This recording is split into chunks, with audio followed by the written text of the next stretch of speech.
ہارون صاحب، آزاد کشمیر کی آپ نے بات کی، ایک سوال پھر میں آگے بڑھوں گی. راجہ فاروق حیدر صاحب وہ تو دل و جان سے نون لیگ پہ فدا ہوتے ہیں، آزاد کشمیر کے اندر ان کے ہارنے کی تو گنجائش ہی نہیں بنتی. اچھا، میں اس کی اپنا ایک آخری بات آپ کو بتا دوں مولانا فضل الرحمان کے سلسلے میں. کیا لوگ سمجھتے ہیں کہ وہ مولانا فضل الرحمان بڑے سیاستدان ہیں، ان کے خاندان میں سیاست ہمیشہ سے چلی آتی ہے. نادر شاہ جب گیا تھا نا، امان اللہ خان کے خلاف بغاوت ہوئی اور نادر شاہ یہاں گیا، علامہ اقبال نے جواب شکوہ سے انہوں سنایا اور نوٹوں سے بھری ہوئی بوریاں نادر شاہ کو دی، بوریاں، لاہور کے ریلوے اسٹیشن پہ. تو وہ افغانستان جاتے ہوئے مولانا فضل الرحمان کے دادا کے پاس ٹھہرا تھا.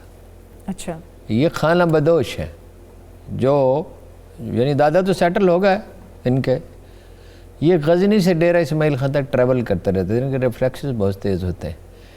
یہ خانہ بدوشوں سے زیادہ تیز ریفلیکسز شاید ہی کسی کے ہوتے ہوں، ہر وقت ٹریول کرتے ہیں نا، ہر وقت خطرے میں ہوتے ہیں.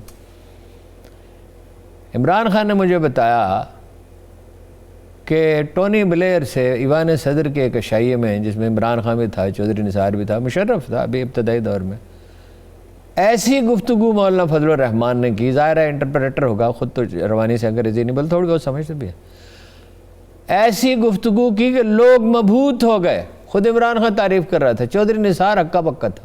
اچھا دیکھیے، انٹیلیجنٹ بہت ہے، لیکن صرف ذہانت سے تو کام نہیں چلتا، اخلاقی ساکھ بھی ہونی چاہیے. دیکھیے وہ جو آپ بات کر رہے ہیں نا اس کی، آزاد کشمیر کی، وہ تو مسلم کانفرنس، وہ تو مسلم لیگی ہے ہی نہیں. وہ تو اس لیے مسلم لیگ نون میں شامل ہو گئے کہ سردار قیوم صاحب نے فرزند ارجمند کو مسلط کر دیا.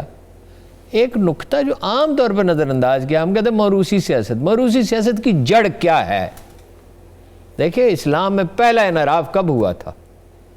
جب جناب امیر معاویہ نے اپنے بیٹے کو سونپنے کے لیے پورے عالم اسلام کتنی بڑی طاقت تھی، امریکہ سے بڑی، ان کا انتخاب کیا. جب قرآن مجید کہتا ہے اولاد فتنہ ہے، تمہیں آزمایا جائے گا. فتنہ، مال بھی فتنہ ہے، اولاد بھی فتنہ ہے. بھلے کہ آدمی کے پاس بہت مال ہے تو اسے بگڑنے کے بہت چانسز ہیں، اور اولاد فتنہ ہے. وہ تو اس لیے چلے گئے، وہ تو مسلم کانفرنس ہی ہے سر سے پاؤں تک. اور دوسرا، سیاست میں سچویشن میں آپ سے ہمیشہ عرض کرتا ہوں اہم ہوتی ہے. وہ فاروق حیدر ذاتی طور پہ اچھے آدمی ہیں، لیکن آزاد کشمیر کے لوگ فوج کے خلاف کوئی بیانیہ برداشت نہیں کرتے اور مرکز کے ساتھ جاتے ہیں. ترقی تیز فنڈ کس نے دینے؟ حکومت نے دینے. آپ فوج کے خلاف نفرت پھیلا رہے ہیں، کس کی مدد کر رہے ہیں؟ انڈیا کی، اسرائیل کی بھی. آبویسلی اس وقت ایشو کیا ہے؟ دیکھیں نا انڈیا کہاں پھنسا ہوا ہے. اب ہم آ جائیں دوسرے موضوع پہ، اس کی طرف بڑھتے ہیں. انڈیا کہاں پھنس گیا ہے؟ لوگ سمجھتے ہیں ہم ایک جذباتی سٹیٹمنٹ دے رہے ہیں، جذباتی سٹیٹمنٹ نہیں دے رہے. حقائق دیکھیں، ہٹلر اس سے زیادہ قوت کے ساتھ اٹھا تھا، آرین نسل کے بالا طریقے کا نام لے کر. مسولینی اس سے زیادہ قوت کے ساتھ اٹھا تھا قدیم روم کی عظمت بحال کرنے کے لیے، جو کہ تھی. یہ تو جس عظمت کی بات کریں وہ تو کبھی تھی ہی نہیں. 30 کروڑ تو ان کے دیوتا ہیں، اور اپنی آدھی آبادی یعنی دلت جو ہیں ان کے ساتھ یہ کیا سلوک کرتے ہیں؟ سب کو پتہ ہے. ان کے کانوں میں پگھلا ہوا، ان کے مندر الگ ہے، اب بھی ان کی آبادیاں الگ ہیں. ٹھیک ہے نا، شادی بیاہ تک نہیں ہو سکتا. مسلمانوں کے ساتھ کیا کرتے ہیں؟ وہ تو مسلمانوں سے تو شدید نفرت ہے نا. سکھوں کے ساتھ کیا کرتے ہیں؟ سکھ وہاں بیٹھے ہوئے ہیں پورا 1 مہینہ گزر گیا. پڑوسیوں کے ساتھ. جب میں 10 سال پہلے یہ تھیسس لکھ رہا تھا بار بار کہ پوری تاریخ میں انڈیا کے اپنے پڑوسیوں سے تعلقات کبھی ٹھیک نہیں رہے. ایک یہ مسئلہ، آبادی کی تقسیم 4 حصوں میں، اور حکمرانی کا مزاج نہیں ہے، اس کے لیے جو ظرف چاہیے وہ نہیں ہے. تو لوگ کہتے تھے کہ یہ ایک جذباتی سٹیٹمنٹ ہے. بہت سے لوگ یہ تاثر رکھتے تھے. ٹھیک، جذباتی سٹیٹمنٹ نہیں ہے یہ. دیکھو نا،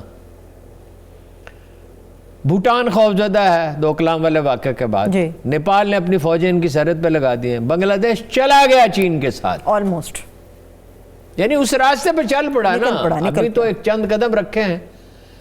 اس لیے کہ امیت شاہ کہتا ہے کہ 10 لاکھ مسلمانوں کو نکال لیں گے جو بنگال سے آئے ہیں. بنگلہ دیش کی معیشت کمزور معیشت نہیں ہے.